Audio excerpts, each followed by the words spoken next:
सभाये नमः। सर्वेभ्यः स्वागतम्। दोर्भिर्युक्ता चतुर्भिस्फटिकमणिमयीम् अक्षमालां दधानामस्ते नेकेन पद्मं पुस्सितमपि च शुकं पुस्तकं चापरेण भासा कुन्देन्दुशङ्खस्फटिकमणिनिभा भासमाना समाना सा मे वाग्देवतेयं निवसतु वदने सर्वदा सुप्रसन्ना। ज्ञानानन्दमयं देवं निर्मलस्फटिकाकृतिम् आधारं सर्वविद्यानां हयग्रीवमुपास्महे। सभायै नमः। सर्वेभ्यः स्वागतम्। अद्य वेदव्याख्यानमाला वेदविज्ञानशतव्याख्यानसुममालिकायां चतुर्दशं व्याख्यानं वर्तते। अद्यतन व्याख्यातारः सन्ति डॉक्टर कुप्पा श्रीनिवास शास्त्री महोदयाः। एतेभ्यः अहं स्वागतं व्याहरामि। श्रीनिवास शास्त्री महोदयाः, भवद्भ्यः स्वागतम्। एते महानुभावाः कृष्णयजुर्वेद स्वाध्यायः, न्यायविद्या प्रवीणः, विद्वन्मूर्तयः, वैदिक कर्मानुष्ठान तत्पराः श्रीमन्तः कुप्पा श्रीनिवास शास्त्री महोदयाः डिफेन्स लैब स्कूल्स एवं जूनियर कलाशालायाम् अध्यापकरूपेण संस्कृताध्यापकरूपेण कार्यं कृत्वा विरमणं कृतवन्तः। अनन्तरं तत्र वैदिक नाम संस्कृत भाषा प्रचारः एवमेव श्रीमद् भागवत प्रचारः एवं वैदिक संप्रदाय प्रचारः इत्यादिषु कार्यक्रमेषु व्यस्ताः एते महाशयाः। न्यायशास्त्रम् एवं सांप्रदायिकरीत्या कृष्णयजुर्वेदम् एवमेव न्यायशास्त्रमपि अध्ययनं कृतवन्तः। एवं आधुनिकरीत्या MA PhD एवं BEd इत्यादि विद्याः अध्यस्ताः एतैः महाशयैः। एवं अद्य तन्मे मनः शिवसंकल्पमस्तु इत्यंशम् उररीकृत्य शिवसंकल्पसूक्तम् अधिकृत्य व्याख्यातुम् अस्माकम् आह्वानम् अङ्गीकृत्य अत्र सम्प्राप्ताः एते महाशयाः। सौभाग्यमिदम् अस्माकं। पुनरेकवारं महोदयेभ्यः स्वागतं व्याहरन् व्याख्यानात् पूर्वम् अध्यक्षवर्यान् आचार्य के नीलकण्ठ महोदयान् सम्प्रार्थये अध्यक्षभाषणेन अस्मान् उद्बोधयन्तु इति।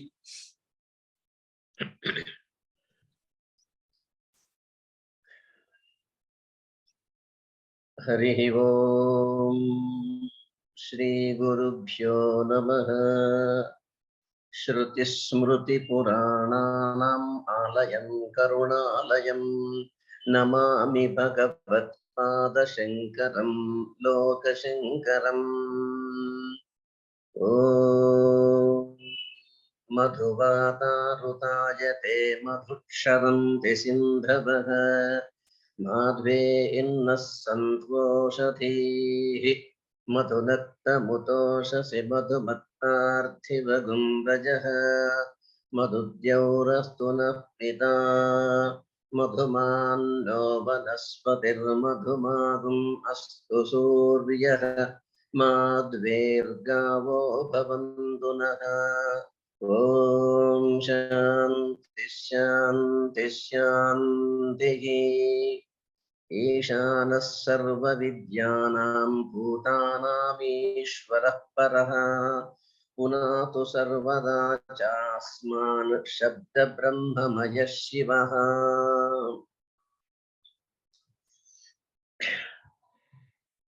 महान् सन्तोषः यदद्य वेदविज्ञान शतव्याख्यान सुममालिकायाम् अस्यां चतुर्दशं व्याख्यानं विधातुं सम्प्राप्ताः आचार्याः डॉक्टर कुप्पा श्रीनिवास शास्त्री वर्याः। एतेषां महानुभावानां परिचयं तु कृतमस्ति अस्माकं जोशी संतोष कुमारेण। महान् प्रमोदः श्रीनिवास शास्त्री महाशयाः भवद्भ्यः संस्कृत अकाडेमी पक्षतः स्वागतं व्याहरामि। యజ్జాగ్రతో దూరముదైతి సర్వం తదు సుప్తస్య తథైవేతి దూరంగమం జ్యోతిషాం జ్యోతిరేకం వందే మనః శివ సంకల్పమస్తు అంటూ మనకి శివ సంకల్ప సూక్తం కనపడుతుంది. ముఖ్యంగా శుద్ధ శ్రోత్రియులైనటువంటి వాళ్ళు మహన్యాసపూర్వకంగా రుద్రాభిషేకం చేసుకునేటప్పుడు మహన్యాసంలో మనకి గొప్పగా కనబడుతుంది శుభ సంకల్పం. శృతి ఏమని చెబుతోంది? మనసైవేదమాప్తవ్యం, మనసైవ అనుద్రష్టవ్యం, మనసా ఏవ ఇదం ఆప్తవ్యం, మనసా ఏవ అనుద్రష్టవ్యం. యత్కించిత్ వయం ఆప్తుమిచ్ఛామః తత్తు ఆప్తుం కేవలం మనసా ఏవ శక్యతే ఇది. ఏవంచ మనసా ఏవ అనుద్రష్టవ్యం, మనసా ఏవ అనుద్రష్టవ్యం. యది మనసా న పశ్యతి తర్హి తత్ అవగంతుం న శక్నోతి ఇది శృతిః అస్మాన్ బోధయతి అని మనకి శృతి చెప్తోంది. అంటే నీవేవైనా సాధించాలి అనుకుంటే మనస్సే ప్రధానం. మనస్సుతో చూసింది మాత్రమే సమ్యక్ అవగతం అవుతుంది. కొంచెం మనస్సు పెట్టి చూడు అని మన పెద్దవాళ్ళు మనకి చెప్తూ ఉంటారు. ఒక్కొక్కసారి మనకి అర్థం కాకపోతే ఏదైనా మనస్సు పెట్టి చూడు, చిత్తం పెట్టి చూడు అని చెప్తారు. కాబట్టి ఏదైనా సాధించాలి అనుకుంటే మనస్సే ప్రధానం.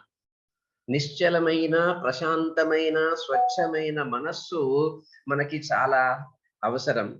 దానికోసమే భగవంతుణ్ణి ప్రార్థించమని చెబుతున్నది వేదం. ముఖ్యంగా శివ సంకల్ప సూక్తం. మీ అందరికీ తెలిసిందే, మన ఏవ మనుష్యాణం కారణం బంధమోక్షయో. మనస్సు యొక్క ప్రాధాన్యం నేను చెప్పవలసినటువంటి పని లేదు. ఇందాక చెప్పినట్టుగా మహన్యాసం పారాయణం చేసుకుంటున్నప్పుడు మా పోటీ వాళ్ళకి సుమారుగా 39 మంత్రాలు కనబడతాయి మహన్యాసంలో. కానీ శుక్లయజుర్వేదంలో వాజసనేయ సంహితలో ఏదో 6 7 ఉన్నట్టుగా చెబుతారు. సో కనుక ఇప్పుడు నేను దాని గురించి ఎక్కువగా మాట్లాడదలుచుకోలేదు. ఎందుకంటే శివ సంకల్ప మహాత్మ్యం గురించి చెప్పడానికి శుద్ధ శ్రోత్రియులైనటువంటి కుప్ప శ్రీనివాస శాస్త్రి గారు ఇక్కడ ఉన్నారు, మన ముందున్నారు. అంతర్జాల మాధ్యమేన అస్మాన్ సర్వాన్ అపి పవిత్రీకర్తుం తేషాం వచనైః అత్ర సంప్రాప్తాః వర్తంతే అస్మాకం ఆత్మానం అంగీకృత్య పునః ఏకవారం సంస్కృత అకాడమీ పక్షతః భవతాం సర్వేషాం పక్షతః అపి తేభ్యः స్వాగతం వ్యాహరన్ పునః ప్రార్థయే అనురుంధే శ్రీనివాస శాస్త్రి మహోదయాः అస్మాన్ అనుగృహ్ణन्तు. శ్రీనివాస శాస్త్రి మహోదయాः.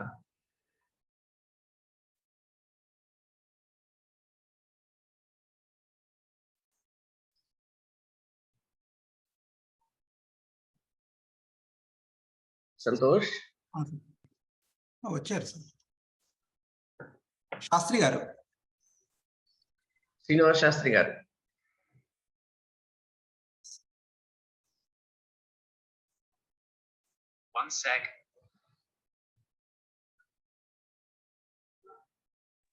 కనిపిస్తున్నానా? వినిపిస్తున్నానండి? అయ్యా చాలా చక్కగా. ఆనందం ఆనందం. మహానుభావాః ఆగతం. స్వాగతం స్వాగతం. నమాంసి భోః. తెలుగులో చెప్పమంటారా, సంస్కృతంలో చెప్పాలి?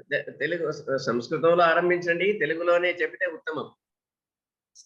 సరే, శుభం. చాలా సంతోషం. మంచి అవకాశాన్ని ఇచ్చినందుకు, అద్భుతమైనటువంటి అవకాశము. సంస్కృత అకాడమీ వారికి, మీకందరికీ కూడా ధన్యవాదాలు తెలుపుకుంటూ ఉన్నాను. వాక్కుని పరిశుద్ధం చేసుకునేటువంటి అవకాశము ఇది.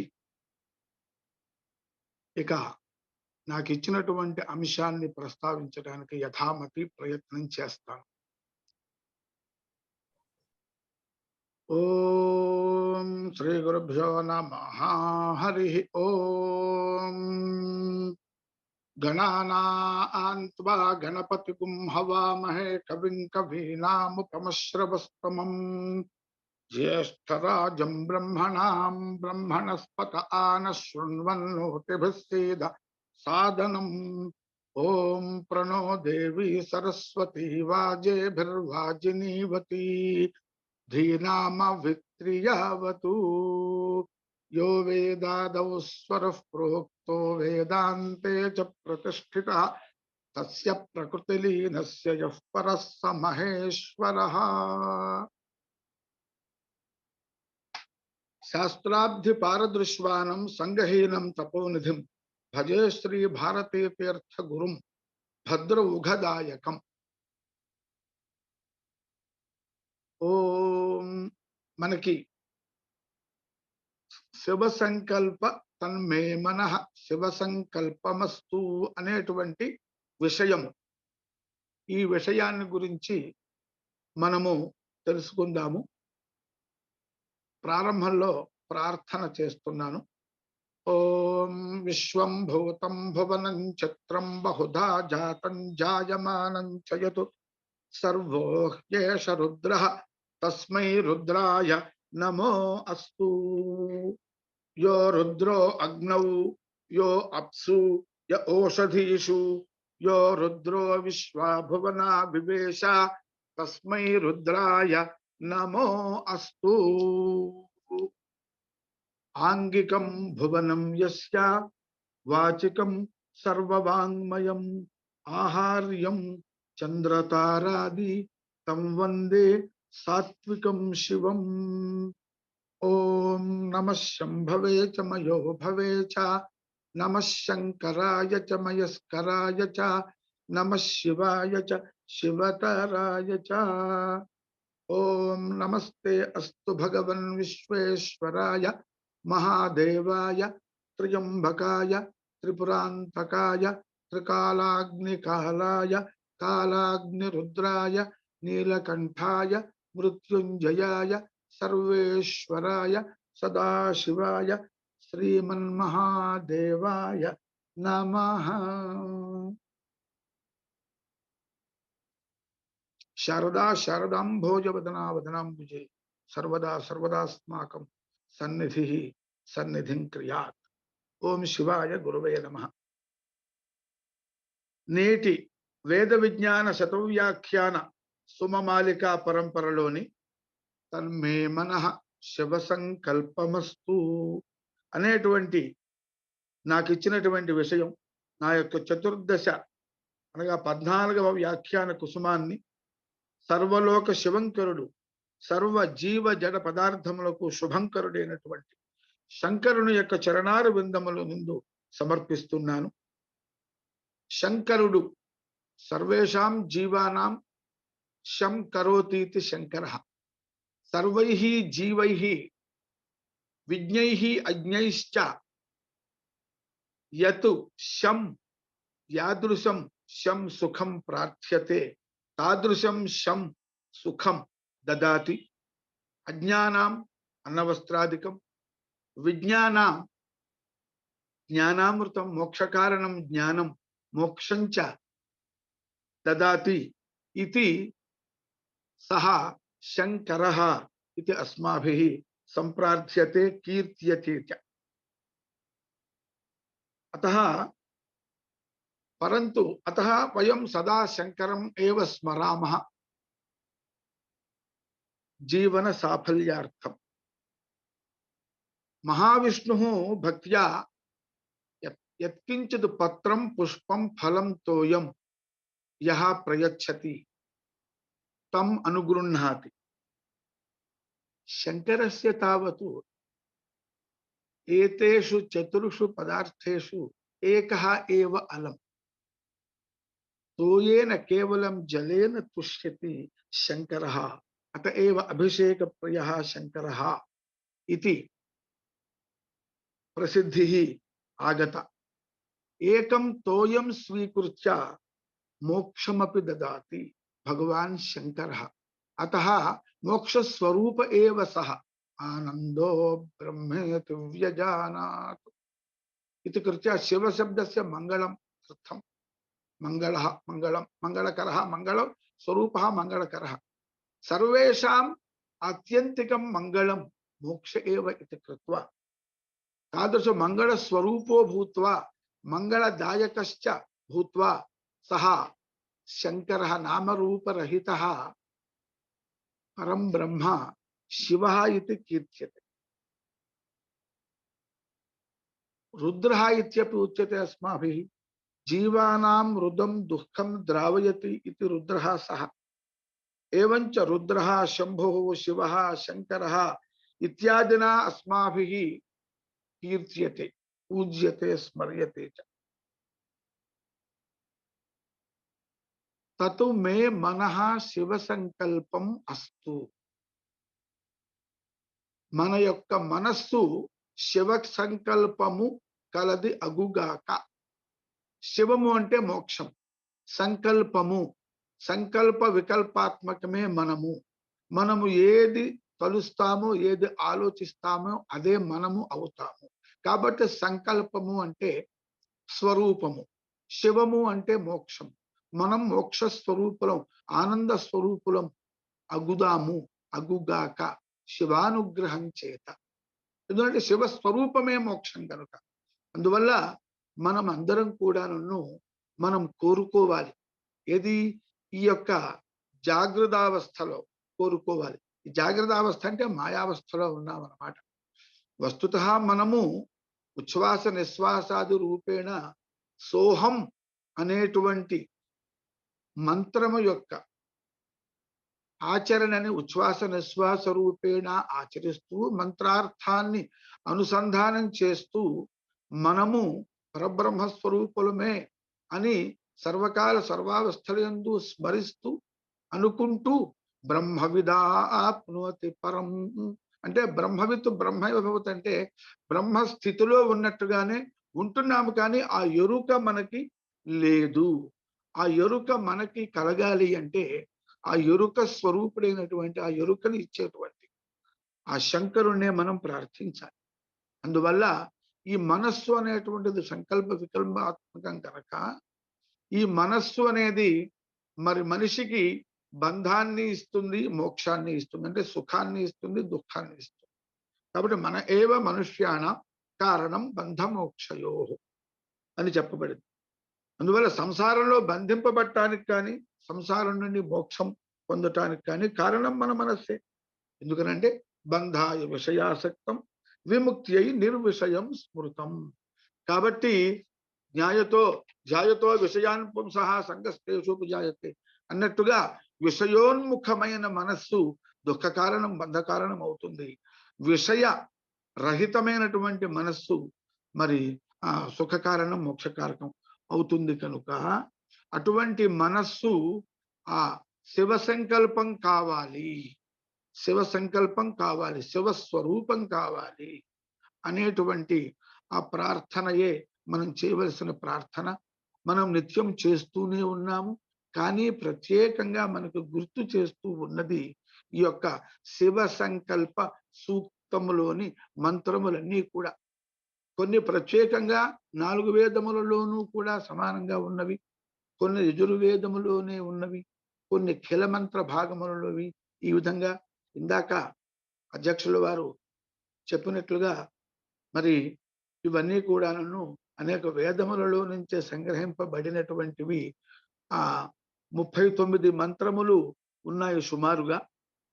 అందువల్ల ఈ 39 మంత్రములను పఠిస్తూ అర్థానుసంధానం చేయటం ద్వారా ఈ 39 మంత్రముల పఠనము చేత హృదయాన్ని సంశోధన చేసుకోవటం, శుద్ధి చేసుకోవటం ద్వారా మనస్సు శివ సంకల్పము అవుతుంది అన్నమాట. షడంగ న్యాసములలో 5వ న్యాసము ఏదైతే ఉందో అథ శివ సంకల్పకం హృదయం. ముఖ్యంగా హృదయాన్ని శుద్ధి చేసేటువంటివి ఈ యొక్క శివ సంకల్ప మంత్రములు. ప్రతి మంత్రం యొక్క మకుటములో తన్మే మనః శివ సంకల్పమస్తు. నేను ఎప్పుడూ కూడా స్వస్వరూప స్థితిలోనే ఉన్నాను, అటువంటి ఎరుక నాకు ఎప్పుడూగా కూడా కలుగుగాక అని గుర్తు చేసుకోవటమే, అభ్యాసము చేయటమే ఈ శివ సంకల్ప మంత్ర పఠనం యొక్క ఉద్దేశ్యము అన్నమాట.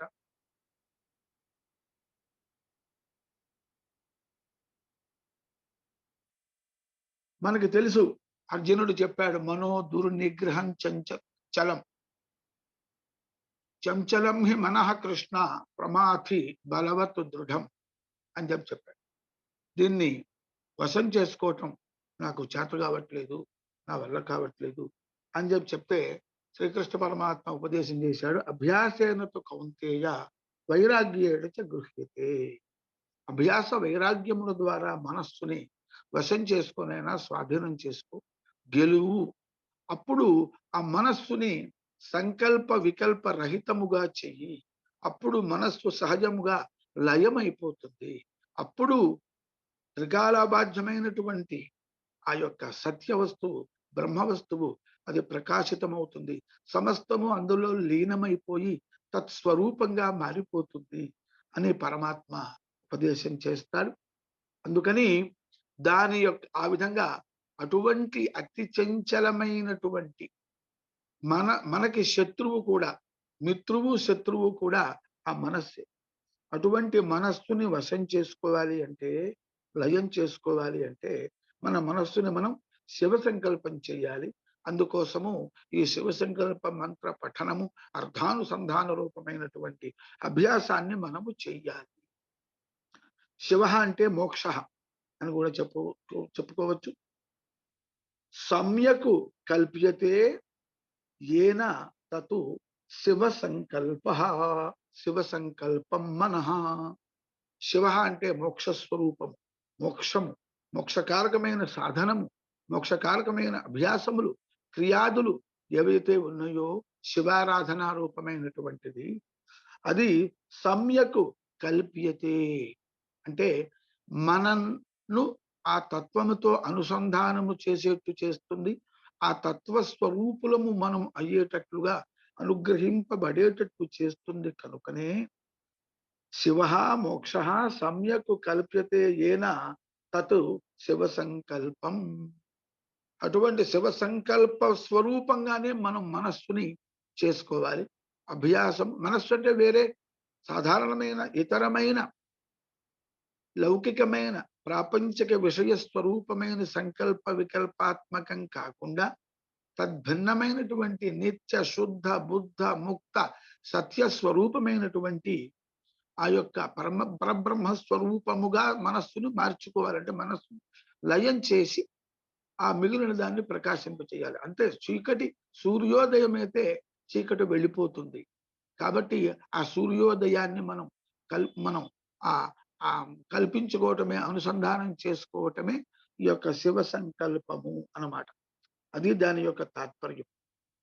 తను ఉద్బుద్ధం కావటం చేత పరబ్రహ్మ నుండి జీవుడిని వేరు చేసిన మనస్సు తాను లయం కావటం ద్వారా ఈ జీవుణ్ణి తన సహజ స్థితి అయిన పరమాత్మలో ఐక్యం చేయటమే శివ సంకల్పం. అదే శుభ సంకల్పం అన్నమాట. మనం శివారాధన చేస్తాం. ఆ శివారాధన చేసేటప్పుడు నారుద్రో రుద్రమర్చయేతుని శాస్త్రం చెప్తున్నది కనుక మనము రుద్రులమై అంటే రుద్రాంశని మనలో ప్రవేశపెట్టుకుని రుద్ర స్వరూపులమై రుద్రుణ్ణి అర్చించాలి. అందుకని ఆ ప్రక్రియయే మహన్యాస అనేటువంటి ప్రక్రియ. మహతాం విషయానాం అంశానాం భగవత్ తత్వానాం న్యాస అంటే ఆ దేవాంశాలను పరమాత్మ యొక్క అంశని మనలో నిక్షేపించుకోవటమే. అయితే నారుద్రో రుద్రమర్చయేత్ అంటే రుద్రుడు కానివాడు రుద్రుడిని అర్చించకూడదు. రుద్రుడు అయినవాడు రుద్రుడిని అర్చించాలి. ఇంకా రుద్రుడు అయిపోతే ఇంకా రుద్రుడిని అర్చించటం ఏమిటి? రుద్రుడు అయిపోయినాడు కదా, ఇంకా అర్చించాల్సిన పని ఏమిటి అంటే ఇక్కడ నారుద్ర రుద్రమర్చయేత్ అంటే నువ్వు రుద్రుడివి కాదు, రుద్రుడివి అయినావు, అవ్వాలి. ఈ యొక్క మహాన్యాస మంత్ర పఠనము ద్వారా అందులో ప్రధానముగా హృదయంలోనే ఉంటుంది అజ్ఞానం. జ్ఞానాధికరణమాత్మ అనే న్యాయశాస్త్రం చెప్తుంది. కాబట్టి ఈ హృదయంలో అజ్ఞానం ఉంటుంది. జ్ఞానం ఉంది. అజ్ఞానం అనే ఆవరణ కప్పివేసింది హృదయాన్ని. కాబట్టి ఈ యొక్క హృదయాన్ని శుద్ధి చేయటం అంటే ఆవరణను తొలగించుకోవటమే అన్నమాట. అందువల్ల శివ సంకల్పగం హృదయం.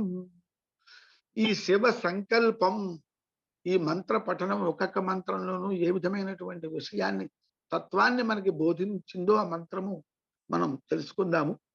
ఈ ఆవరణను తొలగించటమే శివ సంకల్పము అన్నమాట. కాబట్టి ఈ యొక్క తన్మే మన శివ సంకల్పమస్తు అనేటువంటి మంత్రములను పఠించి మనస్సును శుద్ధం చేసుకుంటాము. అయితే ఈ రుద్రుడైన వాడు రుద్రుడిని అర్చించడం ఏమిటి అంటే, మహన్యాసములోని అనేక పరమ పవిత్రమైనటువంటి శక్తివంతములైనటువంటి మంత్ర పఠనముల ద్వారా, ఆయా న్యాసములను చేసుకున్నట ద్వారా మనము రుద్రులమైన, అంటే నేను జీవుణ్ణి కాదు, ఈ శరీరము కాదు, ఈ ఇంద్రియములు కాదు, నేను అనుకుంటున్నటువంటి నేను కాదు అనేటువంటి జ్ఞానం వచ్చింది. జ్ఞానం కలిగింది ఇప్పుడు గురూపదేశం చేత, శ్రవణమైనది అన్నమాట. దానిని మనన నిధిధ్యాసనముల ద్వారా, మననము ద్వారా దృఢము చేసుకుని నిధిధ్యాసనముల ద్వారా తత్స్వరూపము అవటం అనేటువంటిది ఏదైతే ఉన్నదో అదే ఈ శివ సంకల్ప మంత్ర పఠనము. కాబట్టి రుద్రుడు అయినాడు అంటే నీవు రుద్రుణ్ణు అని తెలుసుకున్నావు. తెలుసుకున్న తర్వాత అహమేవ రుద్ర యో రుద్రో అగ్నౌ యో, ఇందాక వారు చెప్పారు. ఇట్లా అనేక మంత్రములు ఉన్నాయి. ఇవన్నీ కూడా నన్ను ఆ యొక్క రుద్ర స్వరూపిణ్ణి నేనే అనేటువంటి అభేదము స్థితిని పొందగలగటమే ఆ రుద్రుని అర్చించటము. అటువంటి మనకి ఆ యొక్క ప్రరోచనని, ఆ యొక్క జ్ఞానాన్ని ఫీడ్బ్యాక్ అంటారు, అయితే అవేర్నెస్ అంటారు. ఆ అవగాహనని కలిగించుకోవటమే ఆ రుద్రుణ్ణి అర్చించటం. ఈ రుద్రాభిషేకము మహాన్యాసపూర్వకమైన రుద్రాభిషేకము. అందుకనే హంసమంత్ర పఠనం కూడా, హంసమంత్ర అనుష్ఠానం, హంసమంత్ర ఉపాసన కూడా ఈ మహాన్యాసములో ఈ యొక్క శివ సంకల్పం వలె మనకి విధింపబడి ఉన్నది. హంస హంస పరమహంస సోహం హంస సోహం హంస, ఆ విధముగా ఉన్నది కదా. కాబట్టి అసలు ఈ మహాన్యాసము అంటే మహాన్యాసంలో ఒక భాగం. కాబట్టి మహాన్యాసము అనేటువంటి శీర్షిక వాటికి ఉన్నది అంటే, ఆ మహాన్యాసం అనేటువంటి ప్రక్రియలో ఉన్న ప్రతి ప్రక్రియ కూడా, అంశములన్నీ కూడా మహన్యాసములే, మహత్తు న్యాసములే. మహతాం దైవిక శక్తినాం న్యాస ఆవాహనం మహన్యాస అన్నమాట. మనలోని దైవీ శక్తులను జాగృతం చేసి ఆసురీ శక్తులను పారద్రోలి, అంటే ఈ ఆవరణను తొలగించి సర్వవ్యాపకమైన పరమేశ్వర తత్వాన్ని, విశ్వం భూతం భువనం చిత్రం సర్వోహ్యేష రుద్ర ఇత్యాదిగా ఆ పరమేశ్వర తత్వాన్ని ఆవాహన చేసుకుని సోహం భావన, అదే నేను అనే విధంగా ఈశ్వరారాధన చేయటమే మన సంప్రదాయము.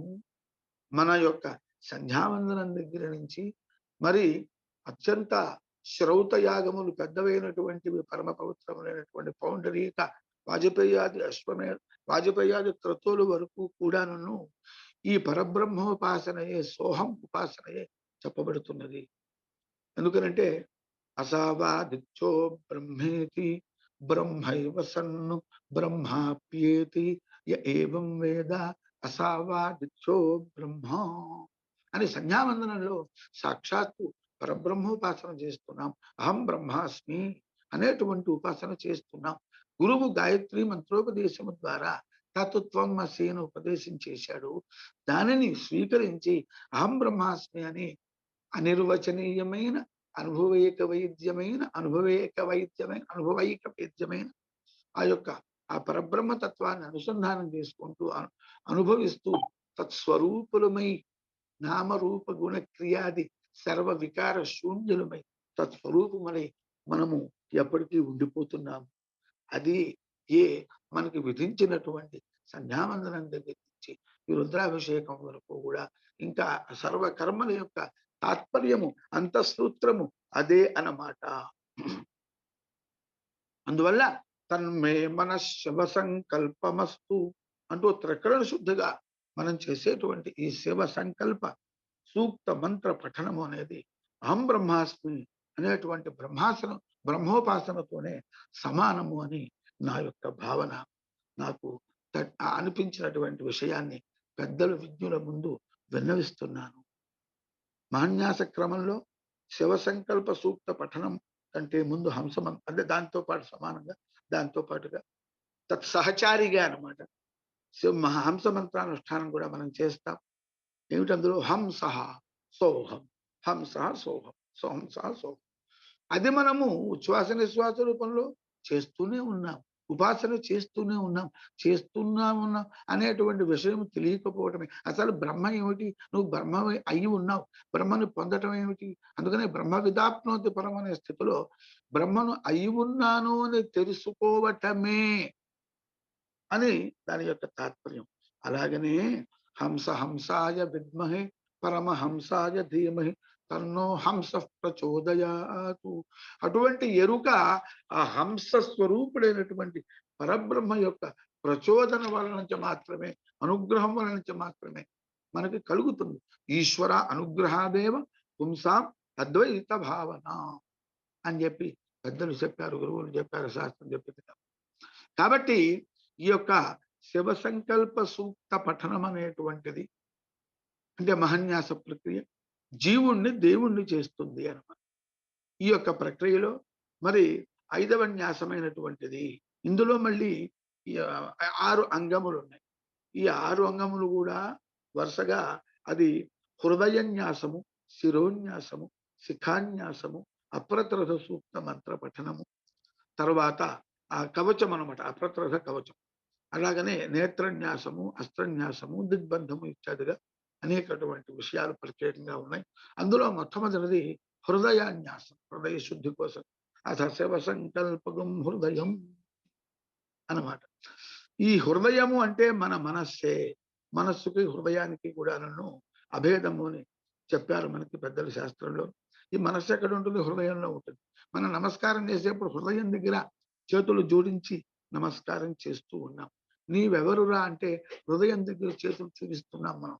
అంటే ఈ హృదయంలో నాభ్యాము పరితిష్ఠతి అని ఈ నాభికి పైన ఉన్నటువంటి హృదయ పుండరీకంలో అనేక కోటి సూర్యకాంతితో ప్రకాశిస్తున్నటువంటి శిఖాస్వరూపమైనటువంటి ఆ పరమాత్మ నేనే అని చెప్తున్నాం కదా, అనుసంధానం చేసుకుంటున్నాం కదా. అటువంటి ఆ మనస్సుని శుద్ధం చేసి, అంటే అందులో ఉన్న ఆవరణను, అజ్ఞానాన్ని తొలగించి ఈ జీవుణ్ణి పరబ్రహ్మాత్మకం చేసేటువంటివే, అటువంటి జ్ఞానాన్ని కలగజేసేటువంటివి, అతి స్థితికి దారి తీసేటువంటి సాధనమునకు అంగములైనటువంటివి, సాధనమునకు సహకరించేటువంటివి, తత్వాన్ని మనకి తెలియజేసేటువంటివే ఈ యొక్క శివ సంకల్ప మంత్ర పఠనము. ఈ మహాన్యాస కొరకు రుద్రాభిషేకము అనేకమైనటువంటి ఫలితముల కోసం చేస్తాం. వాటిల్లో అనేకమైన జీవితార్థి, మోక్షార్థి, శ్రీకామ, శాంతికామ, పుష్టికామ, తుష్టికామ, ప్రజ్ఞాకామ, మేధాకామ, ఆయుష్యకామ, ఆరోగ్యకామ, అన్నాద్యకామ, ఏవం కుర్యాత్ ఏవం కుర్వన్ సిద్ధిమవాప్నోతి అని బోధాయనోక్త మహాన్యాస ఖండలో జీవితార్థి, మోక్షార్థి అనగా ఐహిక ఆముష్మిక శుభములను, సుఖములను రెండూ ఇచ్చేటువంటిది ఈ యొక్క మహాన్యాస ప్రక్రియ అన్నమాట. జీవితార్థి, మోక్షార్థి కూడా. ఈ మోక్షం ఎలా చేస్తుంది? ఆంజనేయ స్వామి చెప్పాడు, జీవ దృష్ట్యా తు దాసోహం, దేహ దృష్ట్యా తు దాసోహం, జీవ దృష్ట్యా త్వదంశక, ఆత్మదృష్ట్యా త్వమేవాహం ఇతి మే నిశ్చిత మతి. కాబట్టి ఇక్కడ భేద దృష్టి, అభేద దృష్టి, సగుణ నిర్గుణ ఉభయాత్మకమైనటువంటి ఉపాసనా రూపమైనటువంటిదే ఈ యొక్క శివ సంకల్పము, ఈ మహాన్యాస ప్రక్రియ, ఈ రుద్రారాధన, శివారాధన అంతా కూడాను అలాంటిదే. మరి సగుణోపాసన ఎందుకయ్యా, కేవలం నిర్గుణోపాసన చెప్పవచ్చా అంటే, మనము సగుణోపాసనకు అలవాటు పడ్డాం కనుక ఈ సగుణోపాసనలోకి ప్రవేశింపజేసి తద్వారా కృతార్థులను చేసి, తద్వారా నిర్గుణోపాసనలోకి ప్రవేశింపచేసి నిర్గుణ పరబ్రహ్మ స్వరూపులుగా చేయటం అనేటువంటిదే ఈ యొక్క ప్రక్రియలోని తాత్పర్యము. అందులో హృదయ స్థానీయం. మనిషి యొక్క ప్రాణం ఎక్కడుంటుంది? గుండెకాయలో ఉంటుంది, హృదయంలో ఉంటుంది. హృదయం ఉంటాం మనం, కాబట్టి గుండెకాయ వంటి వాడు ఉంటాం. అటువంటిది, అటువంటి ఉపాసనకి పరమ ప్రధానమైనటువంటివి, అతి ముఖ్యమైనటువంటివి ఈ శివ సంకల్ప సూక్త మంత్రములు అన్నమాట. ఇంత గొప్పవి ఈ యొక్క శివ సంకల్ప సూత్రములు. తన్మే మనః శివ సంకల్పమస్తు అనేటువంటి ఈ యొక్క అనుసంధానంతో ఈ శివ సంకల్ప మంత్రములను మనము పఠించాలి. ఇది ఒక గొప్పదైనటువంటి ఉపాసన అన్నమాట. ఇందులో చాలా భాగము 39 మంత్రములలో కనీసం 11 మంత్రములు ఈ యొక్క వైదికమైనటువంటి అంటే స్వరయుక్తంగా మనకి కనిపిస్తున్నాయి. మరి యజుర్వేదాది ఋగ్వేదాది వేదములలో ఉన్నటువంటి మంత్రములు వీటికి కూడా ఆ మంత్రం తత్స్వరూపమే కదా. ఇది శివ సంకల్పం ఎలా అయింది అంటే బోధాయన మహర్షి వాళ్ళు అతీంద్రియ విషయ ద్రష్టలు కనుక మనల్ని ఉద్ధరించడం కోసం మనకు ఉపాసనా మార్గములను అందించినటువంటి వాళ్ళు కనుక ఆ మంత్రమును ఎలా ఉపయోగించుకోవాలి, ఎలా అనుసంధానం చేయాలి, ఆ మంత్రాన్ని ఉపయోగించుకుని మనం ఎలా శుభ ఫలితములను పొందాలి అనేటువంటి యోచన చేసి లేభిరే తపసాపూర్వం అనుజ్ఞాత స్వయంభువ బ్రహ్మగారి యొక్క అనుమతితో మనకి ఇటువంటి ప్రక్రియలన్నీ కూడా అనేక సూత్రముల రూపంలో, గ్రంథముల రూపంలో, ఉపాసనా పద్ధతుల రూపంలో ఆ మహర్ష్యాదులు మనకు అందించారు. కాబట్టి ఈ మంత్రములకు పరమాత్మ యొక్క తత్వాన్ని, నిర్గుణ సగుణ ఉభయతత్వాన్ని ప్రతిపాదిస్తున్నాయి. ఆ తత్వ స్వరూపుణ్ణి నేను అగునుగాక అనేటువంటి తన్మే మనః శివ సంకల్పమస్తు. నా ఉద్దేశంలో అహం బ్రహ్మాస్మి అన్న దాని యొక్క కొంచెం వివరణయే అర్థం కావడం కోసం, నాబోటి యజ్ఞానికి అర్థం కావడం కోసం దాని యొక్క వివరణయే తన్మే మనః శివ సంకల్పమస్తు అని నాకు అనిపిస్తున్నది. ఆ విధముగా అటువంటి మంత్రములకు, వైదిక మంత్రములకు, పరమాత్మ తత్వాన్ని ప్రకాశింపచేసేటువంటి మంత్రములకు ఊహ చేర్చి, ఊహ అని అంటారు. ఇప్పుడు ప్రకృతివతు వికృతి కర్తవ్యా అని మనకి శ్రోత సంప్రదాయం. ప్రకృతి యాగములు చేసినట్లుగానే వికృతి యాగములను కూడా చేయవలే. అక్కడ మంత్రములను గాని విభక్తులను గాని ఆయా సందర్భములలో ఊహ చేసి మార్చి ఆ శ్రౌత యజ్ఞ క్రియాకలాపములను చేసుకోమని శాస్త్రము సూత్రములు విధిస్తున్నాయి. అలాగనే ఈ మహన్యాసం అనేటువంటి ఒక స్మార్త యజ్ఞ ప్రక్రియ, ఉపాసనా ప్రక్రియలో కూడా తన్మే మనః శివ సంకల్పమస్తు అనేటువంటి అద్భుతమైనటువంటి మరి జ్ఞానప్రదాయకమైన ఆ యొక్క మంత్రాన్ని, ఆ యొక్క సూక్తిని కూడా చేర్చి మనకి అందించారు ఆ యొక్క మహానుభావులు అందరూ కూడా అన్నమాట. కాబట్టి ఆ యొక్క శివ సంకల్ప మంత్రముతో హృదయాన్ని న్యాసం చేయాలి, హృదయంలో న్యాసం చేయాలి. హృదయంలో ఉన్నటువంటి ఆ పరమాత్మను ఉన్నవాడిని ఉన్న చోటనే ఉన్నాడు అని ఎరుక తెచ్చుకోవటమే ఆ యొక్క న్యాసం చేయటము అన్నమాట. అందువల్ల ఈ యొక్క తన్మే మనః శివ సంకల్పమస్తు అంటే కూడా 2 రకాలైనటువంటి అర్థములు మనకి ఆ యొక్క పదముల యొక్క అర్థమును చూసినట్లయితే మనకు తెలుస్తుంది. తతు తస్మిన్ పరమేశ్వర తత్వే విషయే, పరమేశ్వర తత్వ స్వరూపమైనటువంటి ఆ యొక్క విషయమునందు మే నా యొక్క మనః అనగా మనస్సు అనగా హృదయము, సంకల్ప వికల్పాత్మకమైనటువంటి హృదయం కావచ్చు, పరమాత్మ యొక్క అధిష్టాన స్వరూపమైనటువంటి హృదయం కావచ్చు. తస్యాస్తికాయా మధ్యే పరమా ఆత్మ వ్యవస్థిత అని నీ హృదయంలో పరమాత్మ ఉన్నాడయ్యా అని ఉపనిషత్ మంత్రములు బోధిస్తున్నాయి. ఈశ్వర సర్వభూతానాం హృదయేర్జున తిష్టతి అని మనకి భగవద్గీతాది శాస్త్రములు బోధిస్తున్నాయి. అటువంటి శాస్త్రములు బోధించినటువంటి విషయాన్నే ఆ హృదయంలో పరమాత్మ ఉన్నాడు అనేటువంటి సంకల్పం శివ సంకల్పం, శుభ సంకల్ప రూపమైనటువంటి ఆలోచన కలదిగా అత్యంత శుభం, అత్యంతగా శుభం అనేటువంటి మోక్షాన్ని ఇచ్చేటువంటి కలుగజేసేటువంటి ఆలోచన కలిగినదిగా చెయ్యి అనగా నేను శివుణ్ణే, నేనే శివుడిని, శివుడినే నేను, శివోహం అహం శివ శివోహం సోహం హం సహ అహం సహ సహ అహం అనేటువంటి ఎరుక, ఆలోచన, అవగాహన అనుసంధానము కలిగేటట్టుగా చేయమని అస్తు అగుగాక. అస్మి అన్నమాట ఇక్కడ. అస్తు అంటే అస్మి అనే అర్థంలో తీసుకోవాలి. అగుగాక ఎల్లప్పుడూ నేను ఆ యొక్క అద్వైత స్థితిలోనే ఉండుగాక అని ఎప్పటికప్పుడు అభ్యాసము చేయటమే. ఎందువల్ల అభ్యాసేనతో కౌంతేయ అన్నాడు కనుక ఈ అభ్యాసము చేయటము అనేటువంటి విషయాన్ని శివ సంకల్పం గుర్తు చేస్తూ ఉన్నది. అభ్యాసము చేయగా చేయగా చేయగా మనం ఏ పని చేస్తున్నప్పటికీ కూడా మనస్సు మాత్రము లయమైపోయి అథవా ఆ పరబ్రహ్మతో అనుసంధానమైపోయి తత్స్వరూపాన్ని పొందుతుంది, పొంది ఉంటుంది అన్నమాట. ఒక వ్యక్తి ఒక పని మంచి డ్రైవింగ్ చేసేటువంటి అలవాటు ఉన్న వ్యక్తి కొన్నాళ్ళు అభ్యాసం చేయగా ఆ డ్రైవింగ్ అనేటువంటి ప్రక్రియ కళ జీర్ణించుకుపోతుంది అతనికి. అప్రయత్నంగానే ఆ పని అద్భుతంగా చేయగలుగుతాడు. తత్స్వరూపంలో ఉంటూ ఇతర కార్యములను ప్రాపంచిక విషయములను కూడా నిర్వహిస్తూ ఉంటాడు. అది మనకు అనుభవంలోని విషయమే. కొన్ని విషయాలలో మనం కూడా అలా చేస్తూనే ఉంటాము. అందువల్ల తన్మే మనః శివ సంకల్పమస్తు అని ఎప్పుడు కూడా మనం అనుసంధానము చేసుకుంటూ ఉండాలి. కాబట్టి ఈ శివ సంకల్ప మంత్ర పఠనము అనేటువంటిది ఏదో అభిషేకం చేసుకున్నాం, శివరాత్రి నాడు చేసుకున్నాం, సోమవారం నాడు చేసుకున్నాం, దోషములు పోవడం కోసం చేసుకున్నాం అనేటువంటి సందర్భములలోనే కాకుండా ఎప్పుడు మామూలు సందర్భంలో చెప్తే వినమేమో అని అటువంటి ప్రత్యేకమైన సందర్భములలో గుర్తు చేస్తే మనస్సులో గుర్తు పెట్టుకుంటాము. ఎప్పుడైనా కూడా భగవద్ అనుగ్రహం చేత మనము ఆ తత్వంతో కనెక్ట్ అవుతాం, అనుసంధానితులం అవుతాం అనే ఉద్దేశంతో అటువంటి ప్రత్యేక సందర్భములలో చెప్పారు. ఆ చెప్పిన విషయాన్ని ఎప్పుడు కూడా గుర్తు పెట్టుకుంటూ మన మనస్సుని శివ సంకల్పము చేసుకోవాలి.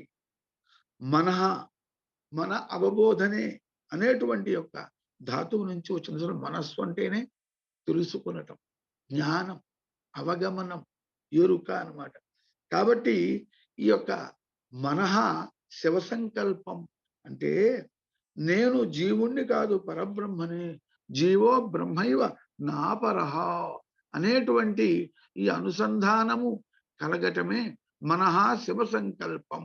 అంటే అదే మోక్షము. ప్రజ్ఞానం బ్రహ్మ, అయమాత్మ బ్రహ్మ అనేటువంటిది ఎరుక ఏదైతే ఉందో అది అన్నమాట.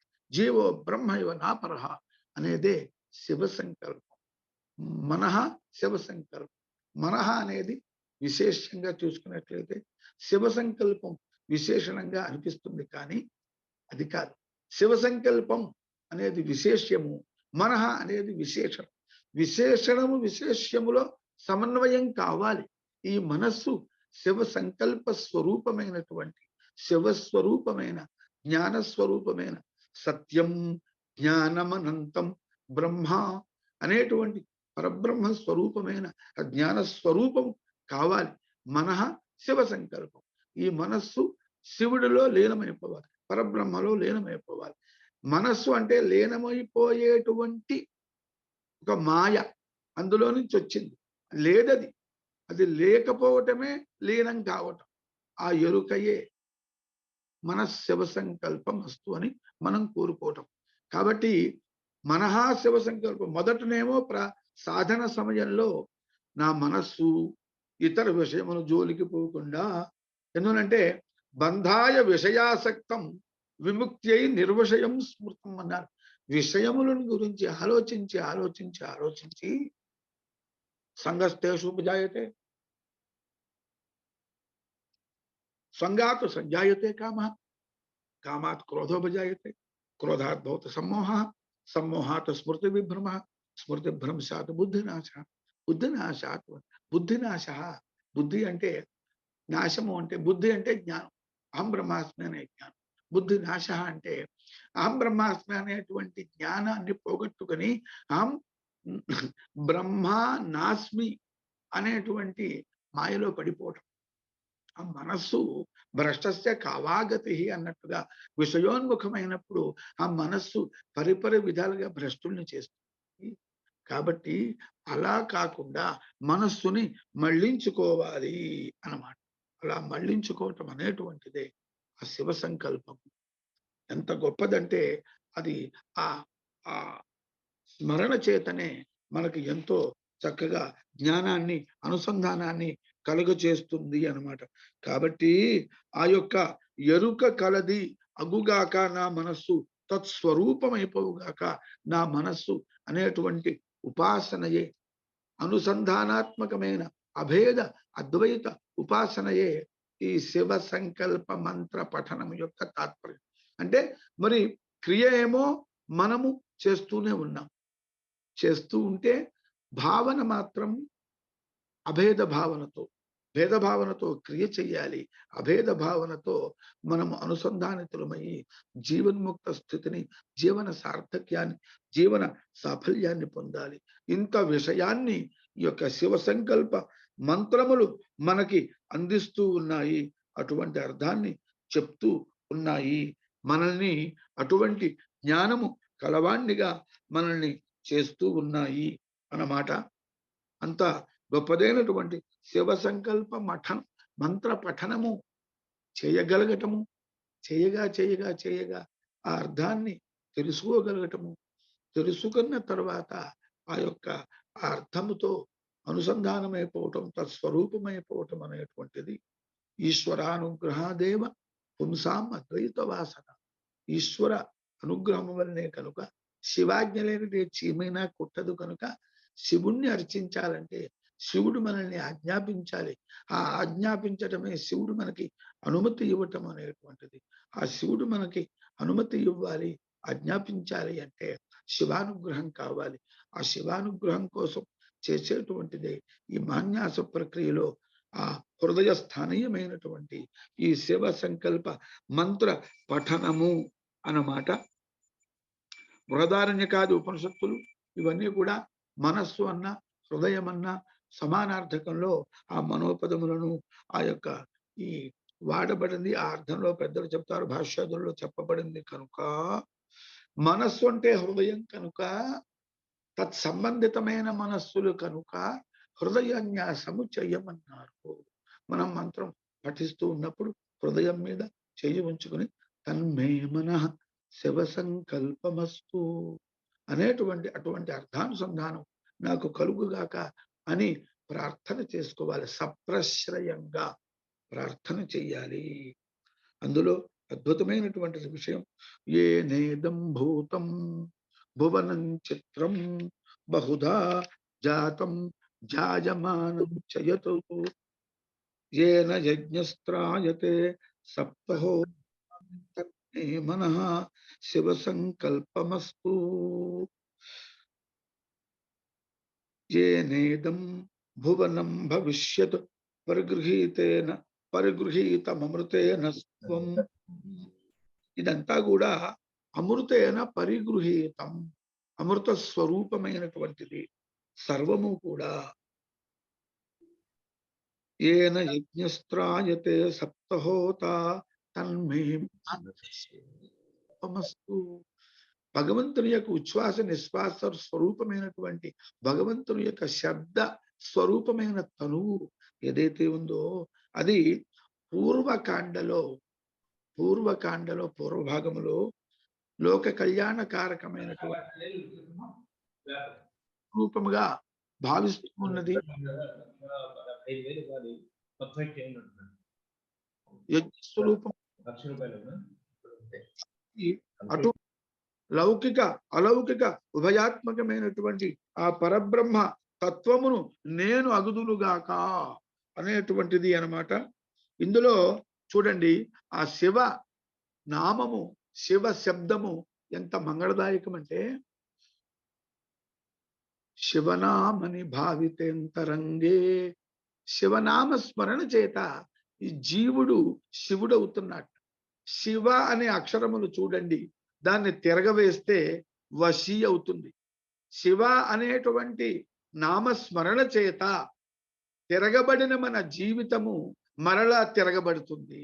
అంటే ఏ పరబ్రహ్మ నుండి వేరుపడి మనము జీవుడిగా అయినాము, మరలా మనం ఇటు తిరుగుబడి వెనక్కి మళ్ళీ యూటర్న్ తీసుకుని ఆ పరబ్రహ్మలోకి మనము అనుసంధానం అవుతాము. అది శివశబ్దము యొక్క తాత్పర్యము, శివనామోచ్చారణ ఫలితం. అదే శివ సంకల్పము అన్నమాట. అందుకనే అద్వైత జ్ఞానాన్ని పొందేటువంటి భాష్యాదుల శాంతిలో కూడా, భాష్య శాంతిలో కూడా ఈ యొక్క మంత్రములను శివనామ స్మరణ చేస్తారు. శివనామని భావితేంతరంగే మహతి జ్యోతిషి మానినీమయార్థే దురితాన్యపయాంతి దూర దూరే ముహురాయాంతి మహాంతి మంగళాని. అంతేకాకుండా మరి శివేతి ద్వౌ వర్ణౌ అంటే తన్మే మనః శివ సంకల్పమస్తు అనేటువంటి సూక్తము, తత్స్వరూపమైన మంత్రములు, వాటిలో హృదయ స్థానీయమైనటువంటిది ఏమిటి? ఆ శివ అనేటువంటి మంత్రం కదా. పరమాచార్య స్వామి వారు ఒకసారి చెప్పారు, యజుర్వేదం అనేది ఇనపెట్టయితే, అందులో సంహిత అనేది మధ్య అర అయినట్లయితే, అందులోని 7 కాండలలోని 4వది మధ్యదైనటువంటి చతుర్థ కాండ, అందులోది మధ్యదైనటువంటి నమకము, అందులో మధ్య అనువాకము నమస్సోమాయ అనేది, అందులో ఇంకా మధ్యలో ఉన్నటువంటిది నమశంభవే చ మయో భవే చ నమశంకరాయ చ మయస్కరాయ చ నమశివాయ చ శివతరాయ చ నమశివాయ అనేటువంటి శివ పంచాక్షరి మంత్రం పరబ్రహ్మ ప్రతిపాదకము అయినటువంటిది ఏదైతే ఉందో అది గుండెకాయ వంటిది, అది మూలము అని చెప్పినట్లుగా ఇక్కడ తన్మే మనః శివ సంకల్పమస్తు అనేటువంటి ప్రతి మంత్రం యొక్క సారాంశభూతమైనటువంటి మకుటములో కూడా మధ్యస్థమైనటువంటిది, హృదయ స్థానీయమైనటువంటిది శివ శబ్దం. ఇందులో 2 అక్షరాలు ఉన్నాయి, శివ. ఈ శివ అనేటువంటి సి అనే అక్షరము, వా అనే అక్షరము కూడాను యారా లావా శాష సాహ, వా అనేది ముందు వస్తుంది, అది తిరగలిలోని కిందరాయి అయితే షి అనేటువంటిది తర్వాత వస్తుంది. యారా లావా శాష సాహ పైన వచ్చే, అంటే వా పక్కనే షి ఉంటుంది ఆ అక్షర మాలికలో కూడా చూడండి. కాబట్టి ఆ షి అనేటువంటిది ఆ పైన ఉన్నటువంటి తిరగల రాయి లాంటిది. కాబట్టి ఈ శివ అనేటువంటి 2 అక్షరములు కలిగినటువంటి ఈ యొక్క మంత్రం ఏదైతే ఉందో అది శివేతి ద్వౌ వర్ణౌ గరట్టగ్రావాణౌ భవ విటపి బీజౌఘదళనే. మన యొక్క కర్మ బీజములను ఆ తిరగలలో వేసి ఆ శివనామోచ్చారణం అనేటువంటి తిరగలని విసరటం చేసినట్లయితే భవ బీజములన్నీ కూడా పిండి పిండి అయిపోతాయి. ఇంకా జన్మ కారణమైనటువంటి కర్మలు నశించటం చేత మరి మోక్షము కలుగుతుంది. కాబట్టి అందుకనే చెప్పారు భవ బీజౌఘ దళనే గరట్ట గ్రావాణౌ శివేత ద్వౌ వర్ణౌ అన్నారు. శివ అని పలకటం చాలా తేలిక. శివ మామూలుగా స్పష్టంగా ఉచ్చరించనేటువంటి వాడు కూడా శివ అని తేలిగ్గా ఉచ్చరించాడు. ఎందుకంటే ఇందులో ద్విత్వాక్షరములు, సంయుక్తాక్షరములు, పెద్ద పెద్ద ఐత్వాలు, ఔత్వాలు అటువంటివి ఏమీ లేవు కదా. అందువల్ల శివ అనేది చాలా తేలిక. కానీ అందులో ఎంత తేలికగా ఉంటుందో అంత అద్భుతమైనటువంటి శక్తి ఉంటుంది. పరమాణువులో, పరబ్రహ్మాండంలో ఉన్నంత శక్తి, ఎంత శక్తి అయితే ఉన్నదో అంత శక్తి శివ అనేటువంటి ఈ 2 అక్షరములలో కూడా అద్భుతమైన శక్తి ఉంది. ఆ శక్తిని అనుభవించటమే, ఆ శక్తిని ఆవిష్కారం చేసుకోవటం. దానిని వ్యాఖ్యానించలేము, దానిని వర్ణించలేము. యథాశక్తిగా వర్ణించిన వేదములు ఈ శివ సంకల్ప సూక్తములోని మంత్రముల ద్వారా ఆ శివ అనే 2 అక్షరముల యొక్క తత్వాన్ని, మరి మనకి ఆ బ్రహ్మ అనేటువంటి తత్వాన్ని వ్యాఖ్యానం చేసినాయి. శివ అనే 2 అక్షరాలు మనం తిరగల రాళ్ళు అనుకున్నాం కదా.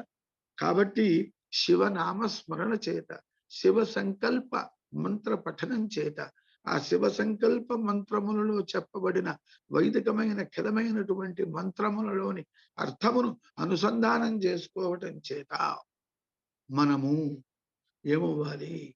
ఏమవ్వాలి అంటే శివస్వరూపులం కావాలి.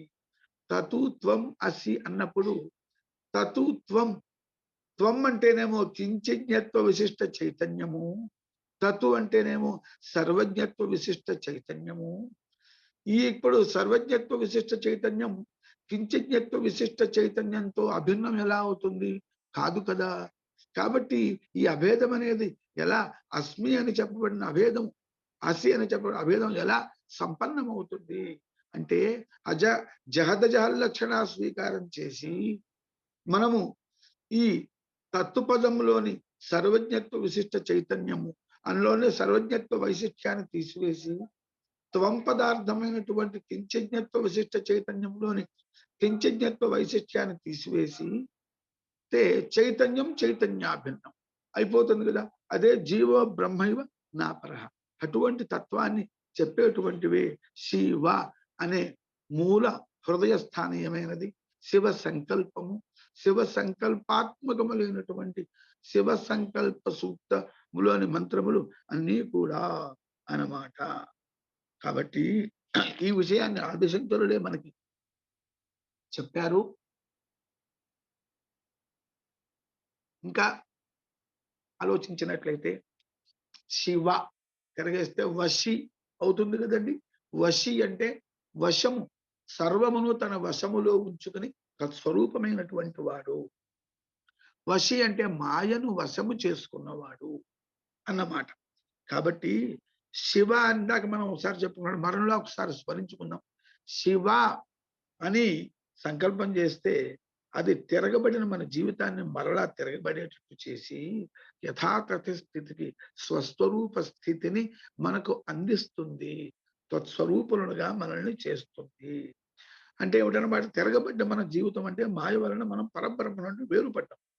మనం అటువంటి మనం మరలా అంటే ఒక మడత వేశాం, ఒక పిల్లి గంతు వేశాం, ముందుకు వెళ్ళాము అనమాట. మరలా వెనక్కి పిల్లి గంతు వేస్తే నుంచున్న స్థానంలోకి వస్తాం కనుక మరి మరలా పరబ్రహ్మలో లీనమవటం అనేటువంటిది ఆ విషయాన్నే శివశబ్దము, శివశబ్దం చేత వశి అవురా, ముక్తుడు అవురా అని కూడా మనకి చెప్తున్నది. తద్వారా శివ శబ్ద గర్భితములైనటువంటి ఈ శివ సంకల్ప సూక్త మంత్రములన్నీ కూడా అదే విషయాన్ని సారాంశభూతంగా మనకి బోధిస్తున్నాయి. కాబట్టి అదే ఈ మంత్రములంటి యొక్క తాత్పర్యం.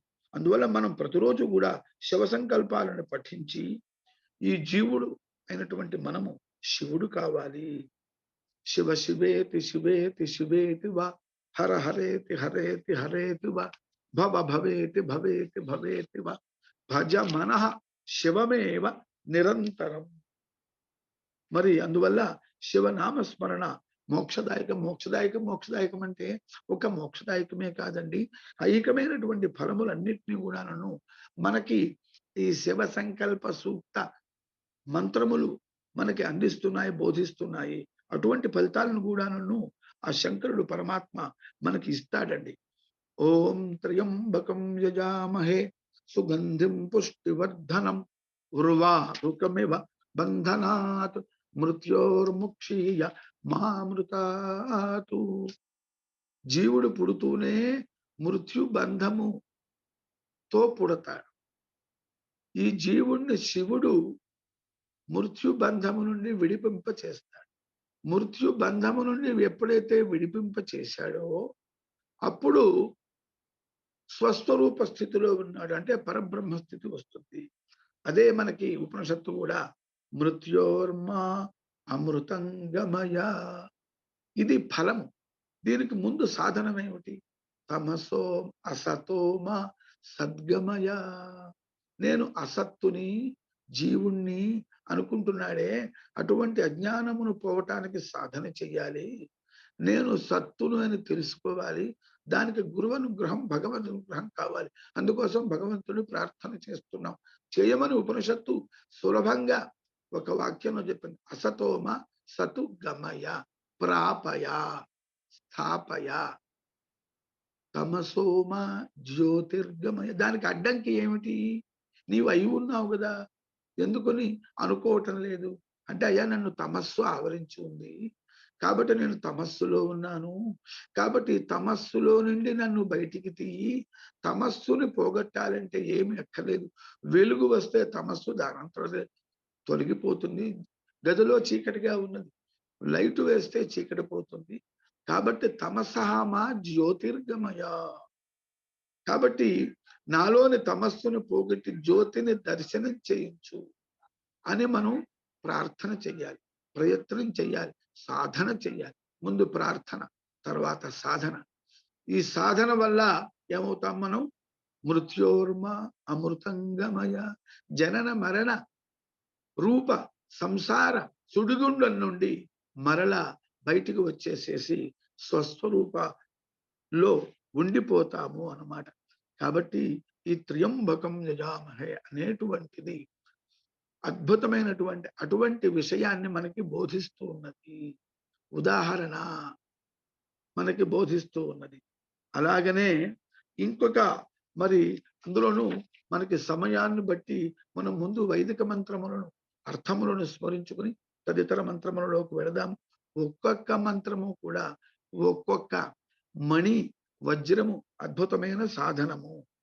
ఓం విశ్వతశ్చక్షురుత విశ్వతో ముఖో విశ్వతో హస్త ఉత విశ్వతస్మాత్ సంబాహుభ్యాన్నమతి సంపతత్రైర్ద్యావా పృథివీ జనయం దేవ ఏకః తన్మే మనః శివ సంకల్పమస్తు అనేటువంటి అద్భుతమైనటువంటి ఈ మంత్రము మనకి ఏమి బోధిస్తున్నదయ్యా? విశ్వతశ్చక్షురుత విశ్వతో ముఖ. అయ్యా నీవు ఎలాంటి వాడివయ్యా? సహస్రశీరుష పురుష సహస్రాక్ష సహస్రపాతు సర్వవ్యాపకమైనటువంటిది పరమాత్మ అనేటువంటి తత్వాన్ని, అదే శివతత్వము, శివస్వరూపము. నీ మనస్సు అటువంటి తత్వముతో నిండిపోయి నీ మనస్సు తత్స్వరూపము అగుగాక అనేటువంటి విషయాన్ని మనకి ఈ మంత్రము బోధిస్తున్నది. అంటే పూర్తిగా నిర్గుణంలాగా చెప్పకుండా పరమాత్మ సర్వవ్యాపకుడే ఉన్నాడు, సర్వత్రా ఉన్నాడు, నిన్ను అన్ని వైపుల నుంచి కూడా చూస్తూనే ఉన్నాడు. కాబట్టి నీవు ఆయన్ని ప్రార్థించు, ఆయన్ని శరణు వేడు,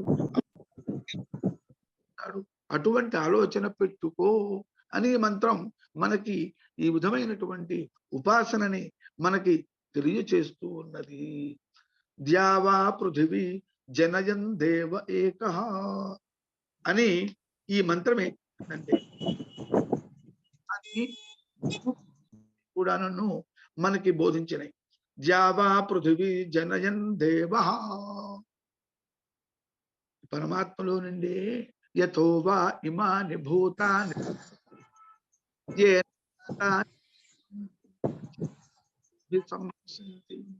సృష్టి లయములు మూడు కూడా ఆ పరబ్రహ్మ వల నుంచే అవుతున్నవి. జగత్ నుంచే బయటకు వస్తున్నది, కొన్నాళ్ళు ఉంటున్నది, ఆయనలోనే తిరిగి లయమవుతున్నది అనేటువంటి విషయము ద్వారా పరమాత్మ యొక్క తటస్థ లక్షణాన్ని చెప్తూ ఏకః ఏక ఏవ రుద్రః నద్వితీయాయ తస్థే అనేటువంటి రుద్రుడు ఎవరయ్యా? ఏక ఏవ ఉపనిషత్ ప్రతిపాద్యుడైనటువంటి ఆ ఏకస్వరూపమేనయ్యా. ఆయనయే సృష్టి స్థితి లయములకు కారకుడు. కాబట్టి నీవు ఆయనలో నుంచే వచ్చావు, నీ గమనం ఆయనలోకి చేరటమే అనేటువంటి ఉపాసనా క్రమాన్ని కూడా, సులభమైన ఉపాసనా క్రమాన్ని మనకి అవగాహన కలుగజేస్తున్నది, అందిస్తున్నది. ఈ విధంగా దేవుణ్ణి పూజించు అని మార్గదర్శనం చేస్తున్నదయ్యా ఈ మంత్రము. అందువల్ల ఇది శివ సంకల్ప మంత్రమైనది. పరమాత్మ యొక్క స్వరూప లక్షణం, తటస్థ లక్షణాన్ని రెండింటినీ వివరించి పూర్తిగా మనకి అవగాహన, అవేర్నెస్ ని కలగజేసింది. తద్వారా రియలైజేషన్ కూడా మనకు బోధిస్తున్నది అన్నమాట. కాబట్టి శుభ సంకల్ప రూపమైన అద్వైత స్థితిలో మనల్ని ప్రవేశపెట్టేటువంటి ఈ శివ సంకల్ప సూక్త మంత్ర పఠనం, అర్ధానుసంధానం కూడా మనం చేసి మనం అందరం కూడా పునీతులమవుతాము. పునః నీతాః పునీతాః.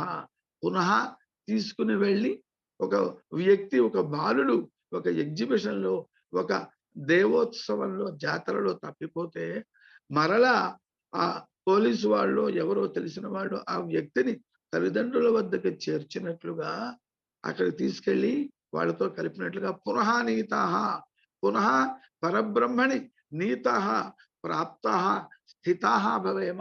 అది పునీతులం అంటే, పునీతులం అవటం అంటే అది అన్నమాట. ఆ విధంగా పునీతులం అవుదాము, పునః స్వస్వరూపం ప్రాప్య ధన్యా భవామః స్థితా భవామః.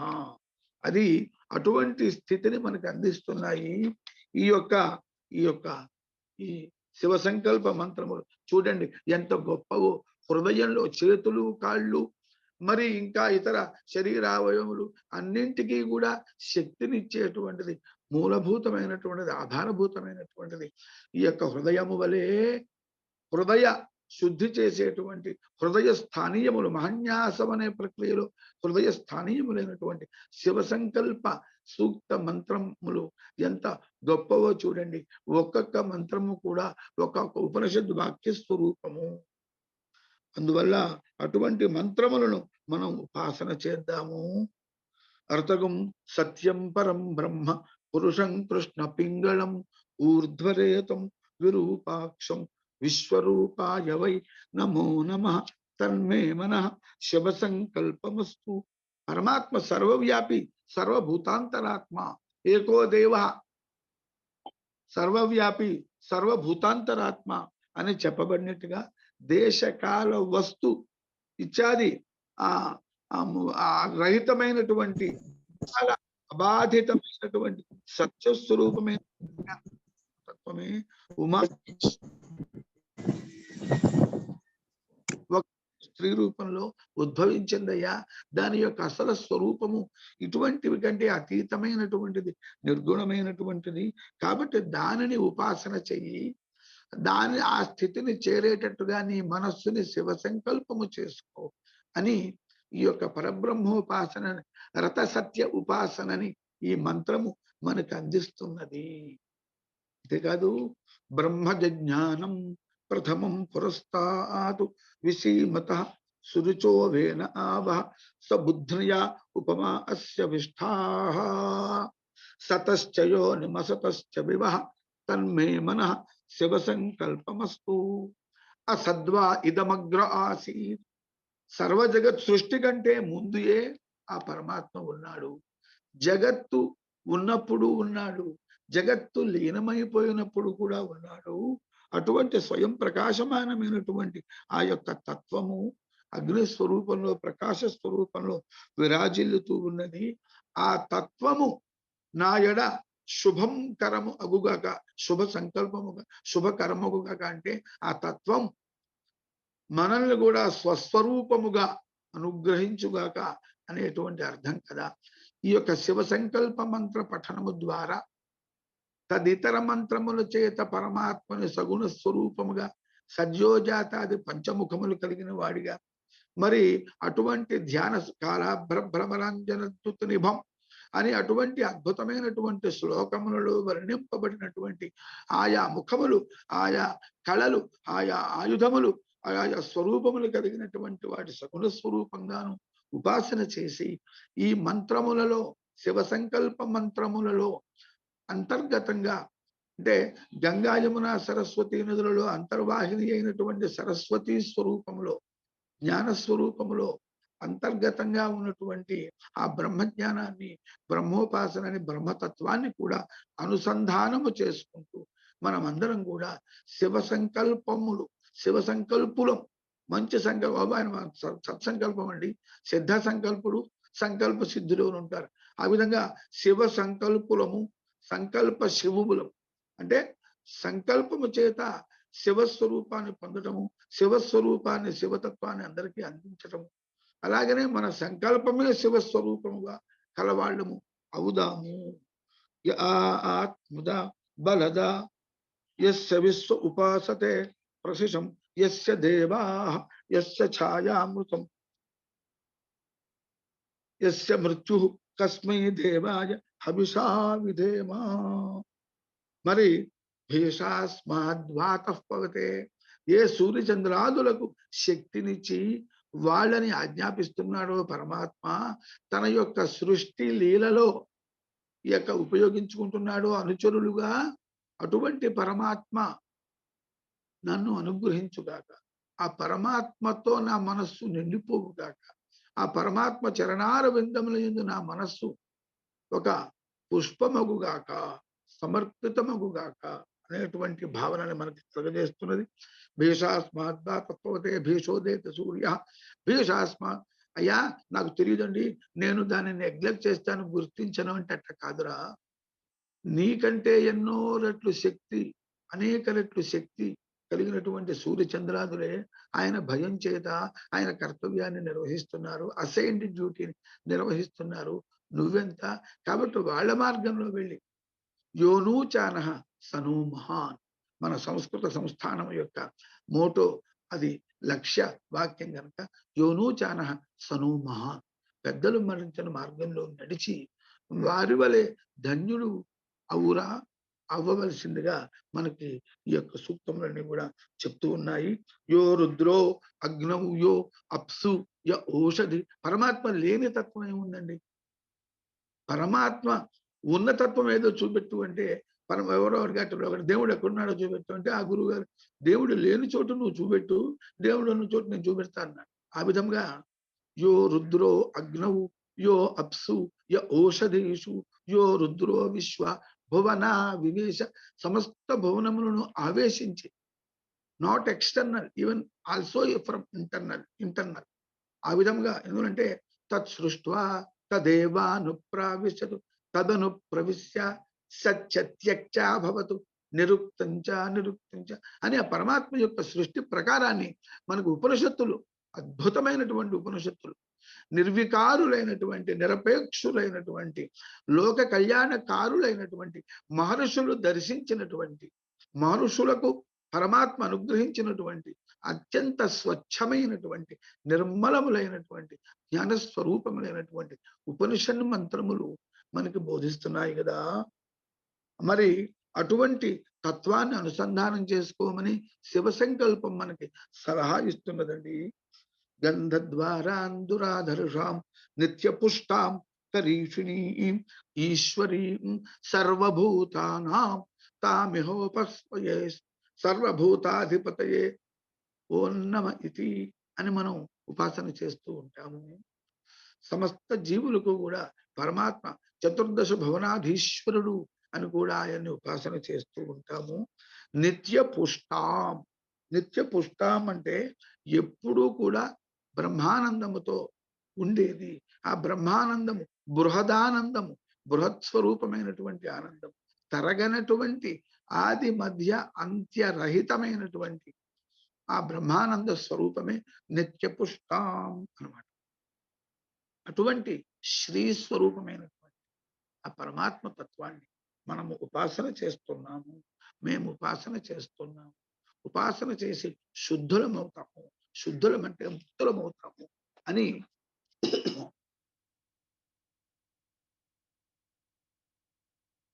ఈ యొక్క పంచసూక్త మంత్ర, అదే అంటే ఈ పంచమన్యాసమైనటువంటి శివ సంకల్ప సూక్త మంత్ర పఠనము ద్వారా మనము తరిద్దాము. ఈ అర్థాన్ని మరి అనుసంధానం చేసుకుని తర్వాత అందరికీ కూడా బోధించి అందరినీ కూడా నన్ను తరింపచేద్దాము అని చెప్పి మరి మనవి చేస్తూ, నాకు తెలిసిన విషయాన్ని అదేమంటారంటే హంస క్షీరం, హంస ఇవ క్షీర నీరా వివేశ్వర, హంస క్షీరమాదత్తి ఇందుక్ష్వేళా వివేశ్వర శిరసా శ్లాఘతే పూర్వం పరం కంఠే నియచ్చతి అన్నట్లుగా నేను చెప్పినటువంటి ప్రతిపాదించినటువంటి విషయములలో దోషములు ఏమన్నా ఉంటే అవి నావిగా భావించి గుణములను మా గురువుల యొక్క అనుగ్రహంగా వేద స్వరూపమైన వేదశివ శివో వేద వేదాధ్యాయే సదాశివ తస్మాత్ సర్వ ప్రయత్నమైన వేదమేవ సదా శివస్వరూపమైన ఆ వేదము, వేదస్వరూపమైన శివుని యొక్క అనుగ్రహంగా గుణములను శివస్వరూపంగా భావించవలసిందిగా మనవి చేస్తూ ఇటువంటి అద్భుతమైన అవకాశం నాకు అందించి ఆ శివ నామ మంత్ర స్మరణ చేత నన్ను నేను పునీతులను చేసుకునేటువంటి, నా వాక్కుని శుద్ధి చేసుకునేటువంటి అవకాశాన్ని కల్పించినటువంటి సంస్కృత మరి ఈ అకాడమీ వారికి, తన నిర్వాహకులకు అందరికీ కూడా పేరు పేరున కృతజ్ఞతాంజలులు, అభినందనలు, అభివందనములు కూడా నన్ను సమర్పిస్తూ నా ఇంతటితో విరామాన్ని కల్పిస్తున్నాను. శుభం భవతు. తన్మే మనః శివ మనః శివ సంకల్పమస్తు. చాలా అద్భుతం బాగా. మహాన్ మహాన్ సంతోషః, మహాన్ సంతోషః. భవతాం వచో ధారాభిః వయం పవిత్రితాః అద్య. సత్యమేవ అస్మాకం మనసి శివ సంకల్పః జాతః. అస్మాకం సర్వేషాం మనసి. మహాన్ ప్రమోదః, మహాన్ ప్రమోదః. మీరు చాలా చక్కగా వివరించారు. అసలు ఆరంభంలో నా రుద్రో రుద్రమర్చయేత్ అనే దాని గురించి చక్కగా వ్యాఖ్యానం చేశారు. అలాగే శివ శబ్దానికి చక్కటి వ్యాఖ్యానం వినిపించారు, చాలా గొప్పగా వినిపించారు. శివ సంకల్పం యొక్క మహత్వాన్ని తెలిపారు. దానికంటే ఇంకా ఇంకా విశేషమైనటువంటి ఇంకో విశేషం చెప్పారు మీరు. పంచమునవాచార్యుల వారు చెప్పినటువంటి రుద్రంలో 11వ అనువాక నమ సోమాయ రుద్రాజమస్త. అక్కడ శివ శబ్దం యొక్క, ఎందుకంటే ప్రతి వాళ్ళకి ఈ నమ సోమాయ చదివేటప్పుడే ప్రత్యేకంగా ఎందుకు అందరూ కొంచెం ఎక్కువగా చేస్తారు, తర్వాత జలధార పోస్తారు, ఘంటానాదం చేస్తారు. అక్కడ విశేషం ఏమిటి అది దానికి ఇవాళ మీరు సరి అయినటువంటి పరమాచార్యుల వారిని ఉదాహరిస్తూ చక్కగా వివరించారండి. మహాన్ ప్రమోద, మహాన్ ప్రమోద. చతురో వేదానధీత సర్వశాస్త్రం ఇతిహాస పురాణాని చాలా సంతోషం అండి. ఇవాళ ఇక్కడ ఈ సభలో మనకి శతావధాని జిఎం రామశర్మ గారు ఉన్నారు, అలాగే అష్టావధాని ముద్దు రాజయ్య గారు ఉన్నారు, ప్రసిద్ధ సాహిత్యవేత్త నారుమంచి వారు ఉన్నారు, ఇంకా అనేక మంది ప్రొఫెసర్ శశిశేఖర్ గారు ఉన్నారు, చాలా మంది ఉన్నారు. ఇంకా నాకు తెలియని వాళ్ళందరూ కూడా చాలా మంది ఉన్నారు. ఎవరైనా ఏమైనా శ్రీనివాస్ శాస్త్రి గారి ద్వారా తెలుసుకోవాలనుకుంటే ఏమైనా అడగవచ్చండి. భవద్భ్య సర్వేభ్యః స్వాగతం బ్రవీమి. यदि ये केपि वा या कापि वा यः कोऽपि वा किमपि प्रष्टुमिच्छन्ति, ज्ञातुमिच्छन्ति, सन्देहम् अपनेतुमिच्छन्ति, प्रष्टुं शक्नुवन्ति. एतादृशाः महानुभावाः अस्माकं सौभाग्यवशात् एव महानुभावानां दर्शनं भवति. यदि इच्छा अस्ति तर्हि पृच्छन्तु इति प्रार्थये भवतः सर्वान् अपि. स्वागतं यथामति. Yes yes. यदि यः कोऽपि वा या कापि वा किमपि प्रष्टुमिच्छन्ति, ज्ञातुमिच्छन्ति, प्रष्टुं शक्नुवन्ति. ఎందుకంటే ఇటువంటి మహానుభావులు మనకి చాలా దొరకడం చాలా కష్టం. అంతర్జాలం పుణ్యమా అని వారు వారింట్లో కూర్చొని మనందరికీ దర్శనమిస్తున్నారు. మీరు చూస్తూనే ఉన్నారు, 14 రోజుల నుంచి 14 వ్యాఖ్యానాలు. చాలా గొప్ప గొప్ప పండితులందరూ మనకి చూసే భాగ్యం కలిగింది, వినే భాగ్యం కలిగింది. చాలా సంతోషం. అగ్రే చలామః. సంతోష్.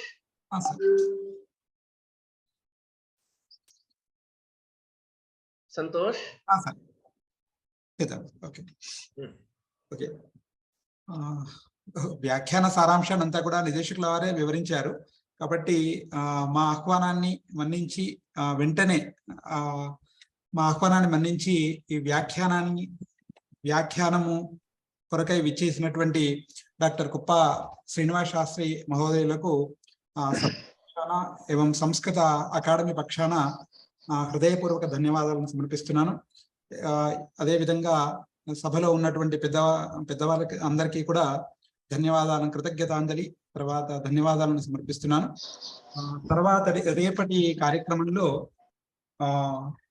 రేపు శివగీతాయాం వైజ్ఞానికాంశాః ఇది విషయం. తర్వాత డాక్టర్ మిదిగుండ అమర్నాథ్ శర్మ గారు వ్యాఖ్యానం. కాబట్టి సకాలంలో అందరూ విచ్చేసి రేపటి సభను కూడా విజయవంతం చేయగలరని ప్రార్థన. శాంతి. శ్రీనివాస్ శాస్త్రి గారు స్మరంతి వా? బహుభ్యః వర్షేభ్యః పూర్వం సైదాబాద్ కాలనీ मध्ये आवाभ्यां द्वाभ्यामपि गुरुपौर्णिमा सन्दर्भे किमपि किञ्चित् व्याख्यानं कृतम् आसीत्. बहुभ्यः वर्षेभ्यः पूर्वम् अस्माकं श्रीनिवास शर्मा आसीत् तस्मिन् समये.